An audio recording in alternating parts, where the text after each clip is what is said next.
passé, j'avais proposé qu'on tricote quelques points, qu'on fasse mon encyclopédie, puis tout. Toutefois, cette semaine est arrivé le livre que j'avais commandé et en regardant le livre, j'ai trouvé que sa proposition est beaucoup plus intéressante que celle que j'avais faite la semaine passée et j'aimerais apporter des changements parce que il nous donne déjà un chemin déjà à parcourir et dans ce chemin-là, il n'y a rien qui m'empêche d'ajouter des choses plus intéressantes en cours de route. Et c'est ça que j'aimerais vous proposer, on commence à tricoter ça ensemble et au fur et à mesure qu'on avance, on puisse ajouter d'autres motifs, des motifs plus modernes, des choses plus connectées à ce qu'on aime et à des choses que vous me proposez à tricoter, que vous voudriez connaître. Qu'est-ce que c'est l'avantage de faire une chose par rapport à l'autre? C'est quoi la différence d'un point par rapport à l'autre? Et je suis certain qu'il y a plein de questions qui vont arriver au cours de route d'une semaine à l'autre. Donc, je présente les livres de Barbara Walker.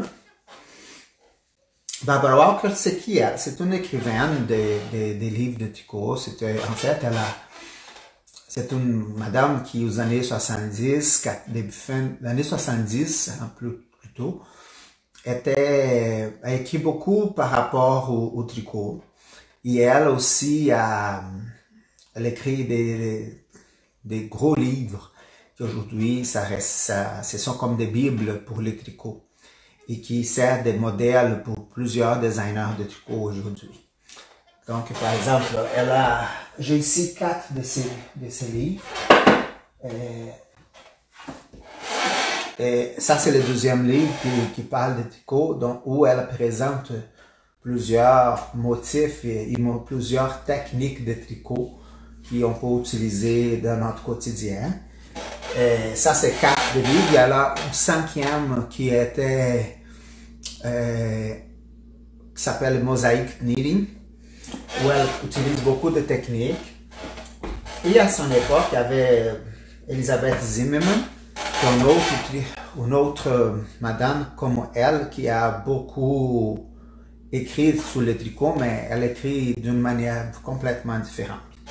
Donc, ça, c'est un livre qui montre des techniques de base et qui nous permet de réviser tous les points de tricot, d'apprendre de nouvelles techniques, ça nous permet d'avancer beaucoup. C'est ça que j'aimerais vous proposer aujourd'hui. Mais avant de commencer quoi que ce soit, j'aimerais vous montrer qu'est-ce que ça a donné l'exercice de la semaine passée. Donc, ça, c'est mon exercice que j'ai fait la semaine passée.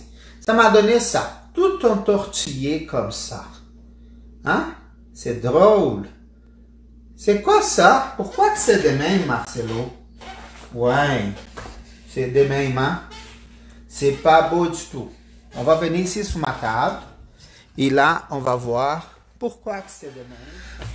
Ici, qu'est-ce qu'on fait? Pourquoi que c'est comme ça? Les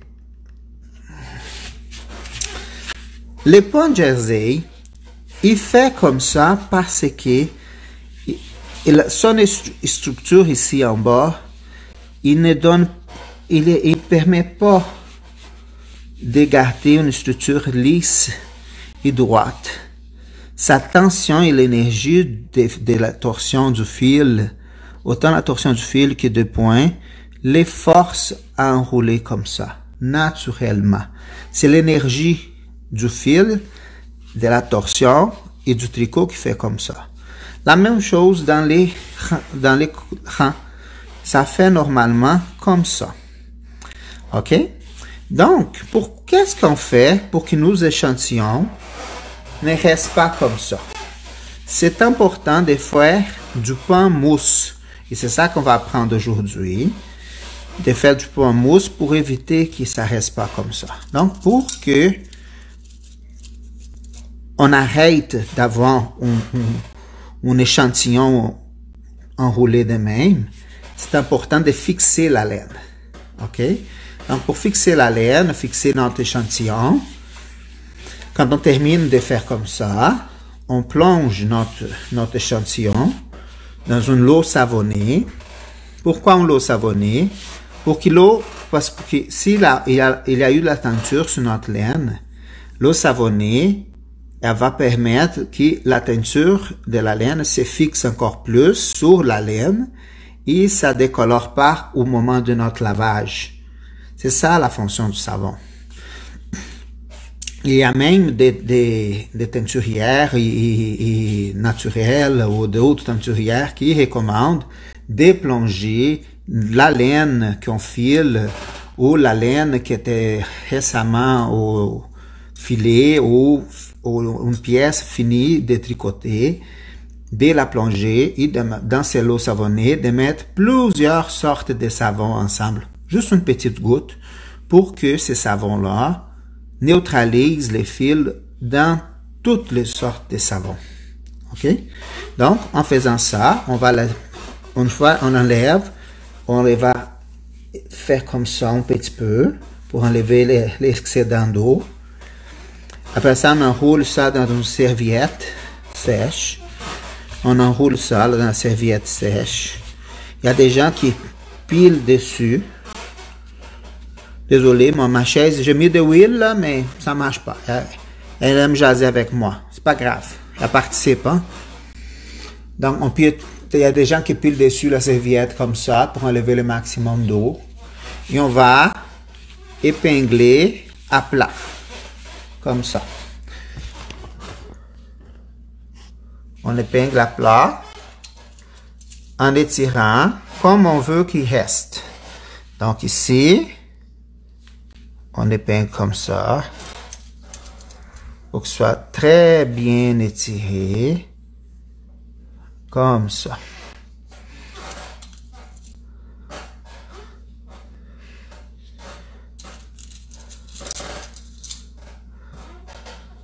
Et là, on va fixer notre tricot. Ici,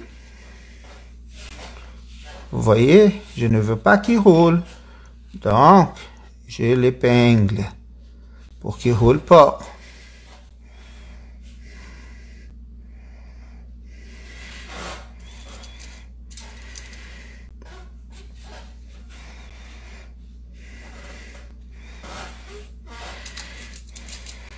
Marcelo, tu étires trop. Pas trop. Assez.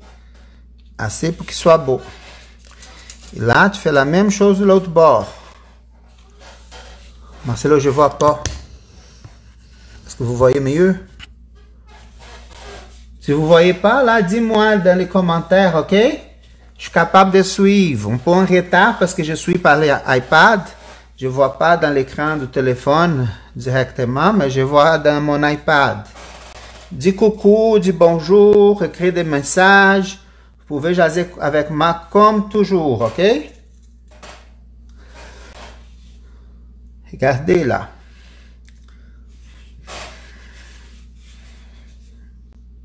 Il faut tout laisser comme ça. Et là, on étire notre échantillon au complet, comme on veut qu'il reste.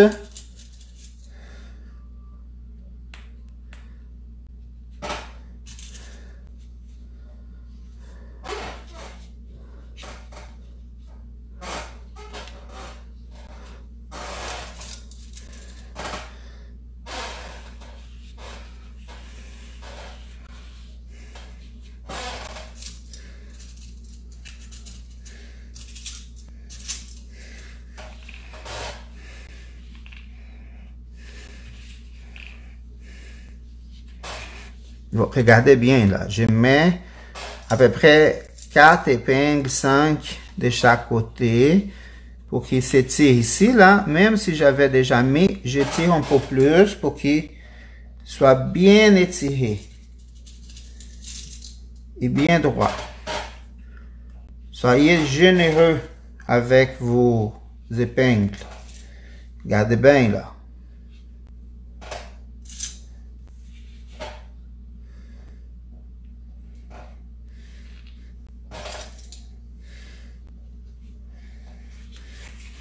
Là, on va de l'autre bord.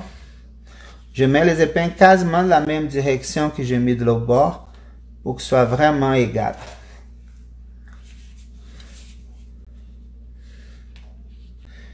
Là, l'échantillon, il va être correct. Pourquoi? Pourquoi il faut faire ça? Pour que l'échantillon nous donne exactement la taille de la pièce finie quand elle va être sèche. Et c'est là qu'on va commencer notre tricot. Donc, on tricote notre échantillon la veille de commencer notre tricot. Comme ça, on va voir les vrais résultats de ce qui va donner notre tricot. Vous comprenez? On ne tricote pas tout de suite sans avoir monté notre échantillon et sans que l'échantillon soit bien fait. Parce que si on ne fait pas ça, qu'est-ce qui arrive? On va avoir une mauvaise taille, une mauvaise... Ça marche pas notre tricot, ok? Plusieurs fois, j'ai dû recommencer et refaire des tricots à cause que j'ai mal fait mon échantillon, ok? Donc, une fois que ça c'est fait, c'est séché, on a des outils comme ça et des outils comme ça. Il y a plusieurs outils qui existent dans les marchés pour mesurer l'échantillon. Il y a quelques-uns qui mesurent en pouces, il y a d'autres en centimètres. C'est à toi d'utiliser lesquels qui est plus confortable. Et ici, qu'est-ce qu'on voit aussi dans cette tricot, dans cet exercice que je vous ai fait faire la semaine passée? C'est que, en changeant, même si on garde la même fibre, la même tension, c'est la même personne qui a tricoté, mais qu'on change la taille des aiguilles avec le même tricot, qu'est-ce qui arrive? Notre tissu, il change. Ici, le tissu est beaucoup plus serré. Ici, c'est moins serré. Ici, c'est très ouvert. Une autre chose, ici, il est ferme. Ici, il est moyen ferme. Et ici, il est très lousse, beaucoup plus molle. Le nombre de mailles et le nombre de rangs ici change d'un niveau à l'autre. Donc, ce sont des manières autant de voir que des influences qui ça se fait dans notre tricot et en même temps, ce sont des influences pour notre tricot être modifié et aussi des manières d'ajuster notre tricot. OK? Donc, ça, c'est la fonction de cet exercice-là. Et de voir qu'en faisant ça, on peut vraiment changer notre tricot selon le nombre de mailles, selon la taille de notre aiguille, selon la taille de notre aiguille, selon la grosseur de notre fil. Parce que si j'utilise un fil plus petit, avec une grosse aiguille, un fil plus gros, avec une aiguille différente, notre tricot va avoir une différence égale, quand même. C'est bon? C'est ça le but de cet exercice que je vous ai demandé de faire. Aujourd'hui, comme j'ai échangé les projets, j'ai un projet avec les livres que je vous présente ici, les livres de Barbara Walker. Qu'est-ce qu'on va avoir besoin pour travailler avec ces projets-là? Les matériels nécessaires que les livres proposent sont, on va venir ici dans la page du matériel pour que vous puissiez savoir et que vous puissiez chercher les matériels ou adapter les matériels selon ce que vous voulez faire, ceux qui veulent suivre le projet avec moi. Il n'est pas nécessaire de suivre toutes les carrés en ordre. Donc, les cours les séances qu'on va faire ensemble, ils sont pas obligatoires de suivre un après l'autre. Vous pouvez faire ce qui ça vous convient. Deuxièmement, vous pouvez changer les couleurs comme vous voulez. Vous avez toute la liberté. Il n'y a pas de police là-dessus. Il n'y a pas de surveillance. C'est pour le plaisir. Et l'objectif, c'est de passer à travers les principales techniques de tricot. Ce projet-là est divisé en 8 chapitres ou 8 techniques différentes. Donc, pendant tous les projets, on va passer sur les techniques, ils sont écrits ici, des mailles endroit, mailles envers, et ses variations, les mosaïques tricot, les slip stitch, la technique des slip stitch, les mailles croisées. Les mailles croisées, c'est une vieille technique qui vient récemment être découverte, comme je vous avais dit la semaine passée, avec ce nouveau dictionnaire de tricot japonais qui est ici. Donc, les mailles croisées sont très exploitées là-dessus. Donc, ici, il parle un petit peu des mailles croisées. On va parler de torsades, de diminution et de diminution et augmentation, comment on travaille ça dans nos patrons de tricot. Après ça, on va parler des ajourés, des mailles ajourées. Donc, dans tous ces 8 chapitres-là, on va avoir à peu près 8 carrés à faire et on va faire un cours de route. Pour faire ça, la auteure demande d'aller chercher 7 pelotes de laine dans une couleur pâle, une autre couleur contrastante à cette couleur pâle, aussi pâle. Par exemple, si on va faire un bleu et rouge, donc vous prenez un bleu pâle, un rouge pâle, 7 pelotes de 100 grammes chacune.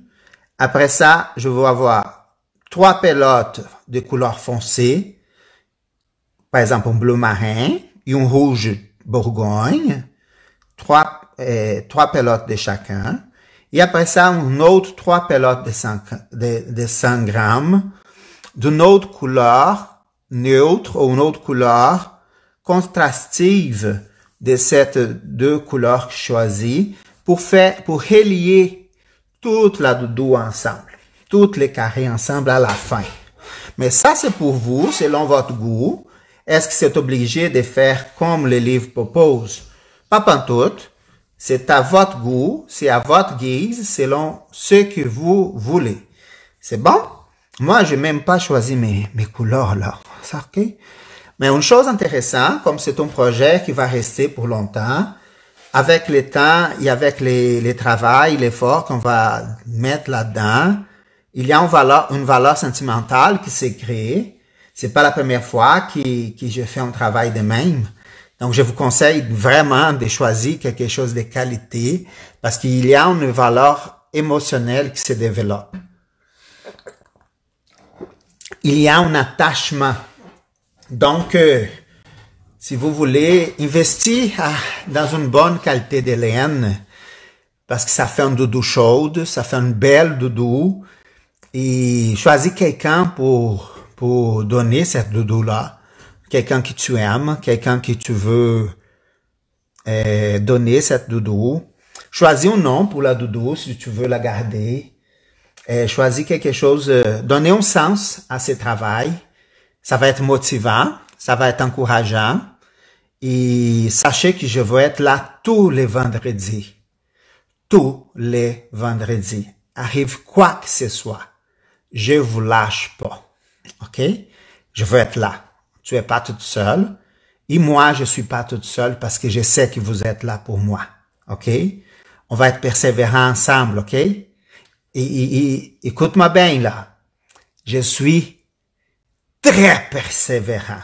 Pour que je lâche quelque chose là. Il faut que le ciel tombe. Donc, on va travailler ensemble. Je sais qu'il va être super le fun. Donc, on va travailler super le fun là-dessus. Et une autre chose, je vais me donner les libertés d'échanger quelque chose. Si je trouve que quelque chose est vraiment plate, que ça vaut pas la peine, je vais vous dire, écoutez là, c'est ça, j'aime pas ça, on fait pas ça. Et une autre chose que j'aime beaucoup, c'est que comme le livre, c'est un livre des années 70, la description de chaque carré est faite en format de texte, comme ça. Et je veux faire les petites chartes pour illustrer les petits carrés, pour chacun des carrés, et je veux mettre avant la photo. Donc, avant de la divulgation, de la séance, je veux mettre la petite carré pour que vous puissiez faire les cours. Donc, moi, comme vous autres, je vais commencer ici, les matins avec vous. Je vais montrer comment ça marche, les points. On va partir ensemble et on va voir la semaine pour le faire. Ce qui finit en premier, m'envoie. Postez ici sur notre page, il va y avoir une séance d'événements pour les tricots en français. Vous pouvez poster des photos, ok? Et ça va me faire plaisir de voir vos carrés être en train de former.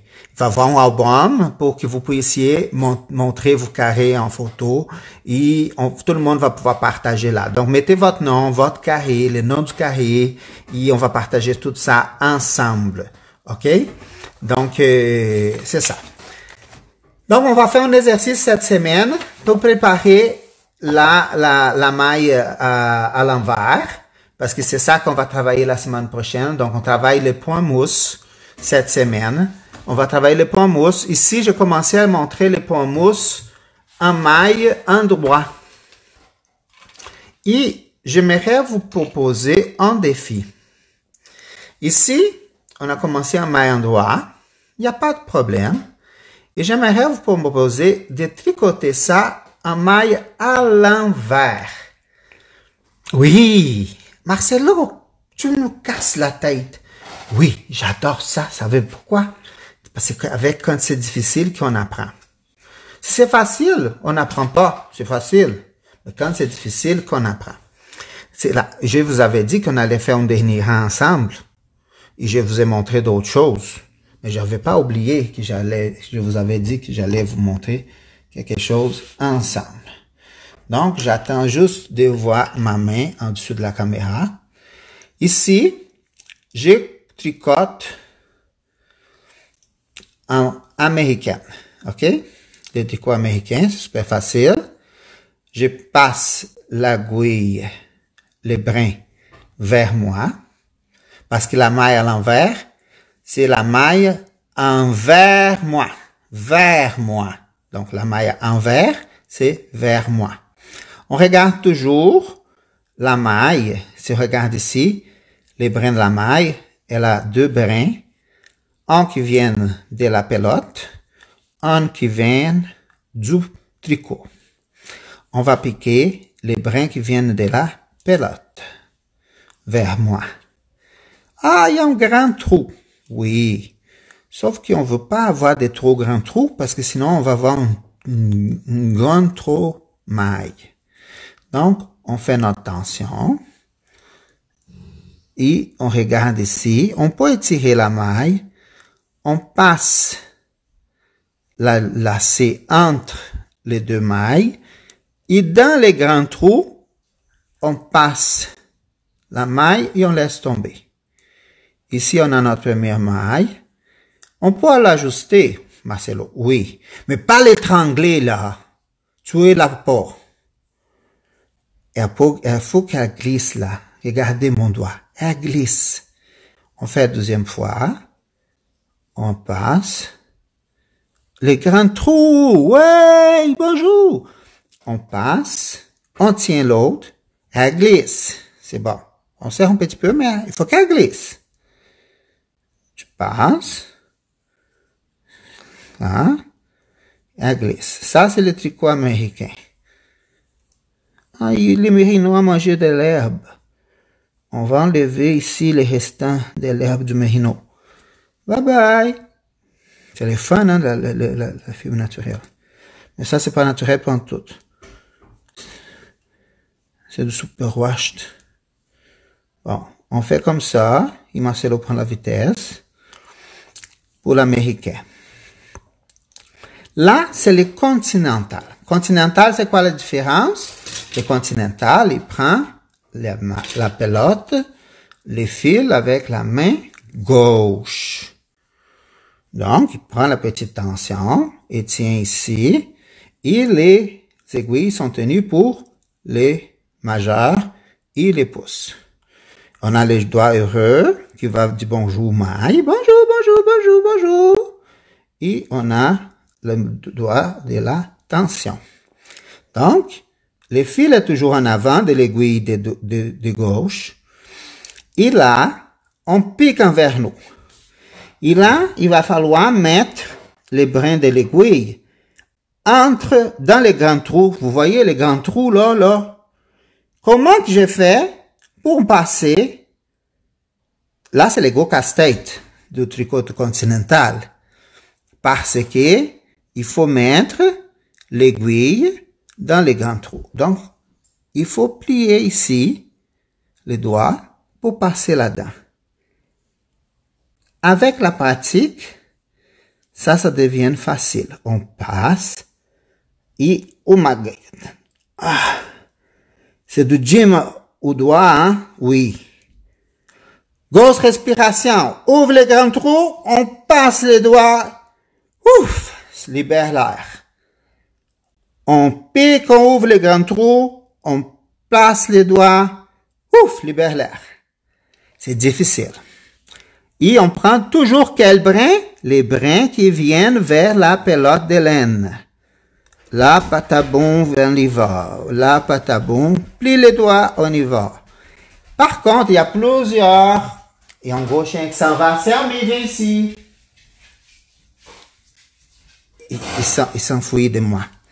Cependant, il y a plusieurs méthodes de faire la maille à l'envers dans la méthode continentale.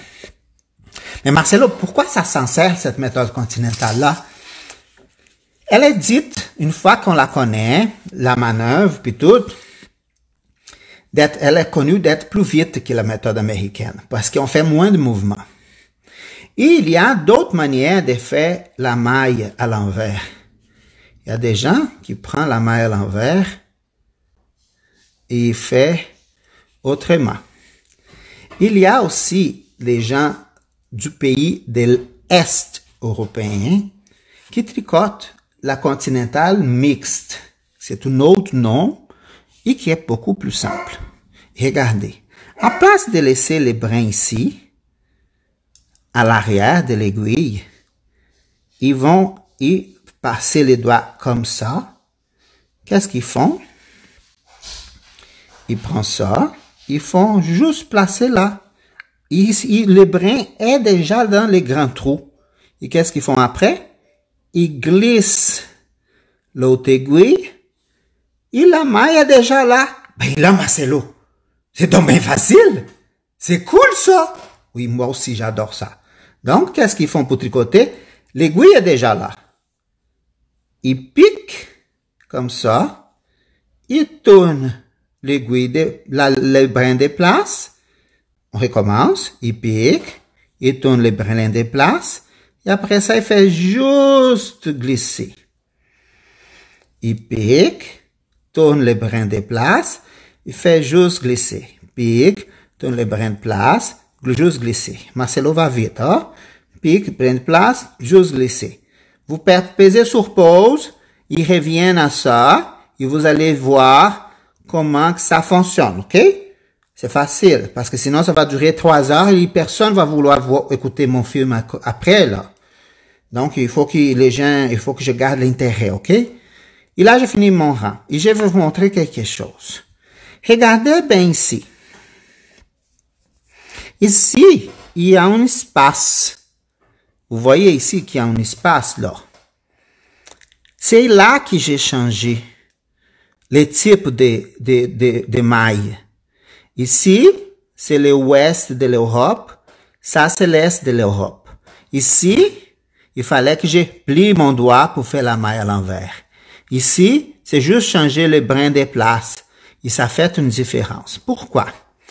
Ici, les brins qui viennent de la pelote, il est avant de la balle de laine. Ici, le brin qui va vers la pelote est l'arrière de la balle de laine.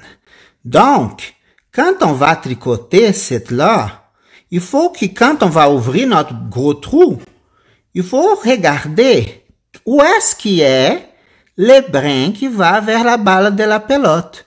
C'est ça la plus grosse complication quand on change du continental pour le continental mixte.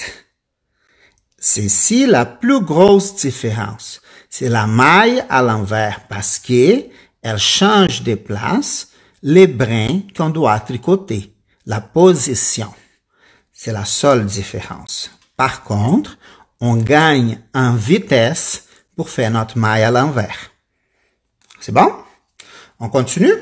Ici, comme j'ai commencé à la maille à l'envers, je vais avoir une rayure bizarre pour commencer. Donc, je vais commencer mes 20 mailles ici. Et vous allez voir qu'ici, dans mon échantillon la semaine prochaine, il ne veut pas rouler. Parfait? Super! C'est ça que j'avais pour vous montrer aujourd'hui dans notre rencontre. J'espère que vous avez aimé de notre projet. J'ai hâte de vous commencer, de vous rencontrer déjà la semaine prochaine pour pouvoir faire avec vous notre premier carré de notre doudou. Donc, en fait, nos rencontres vont durer beaucoup plus que 60 semaines. On a un projet pour plus qu'on a. Il va falloir m'aimer, hein? Mais je ne suis pas difficile de faire aimer, là. Au contraire, je vais essayer d'être sympathique. OK? Et c'est ça. Choisissez la meilleure laine que vous avez, la laine que vous aimez, une personne, une idée, donnez de l'amour, séparez la dose d'amour chaque semaine pour mettre dans cette doudou-là. Et pensez beaucoup à vous, gardez ce temps-là pour vous et on va avoir beaucoup de plaisir ensemble. C'est bon? À la semaine prochaine. Bye.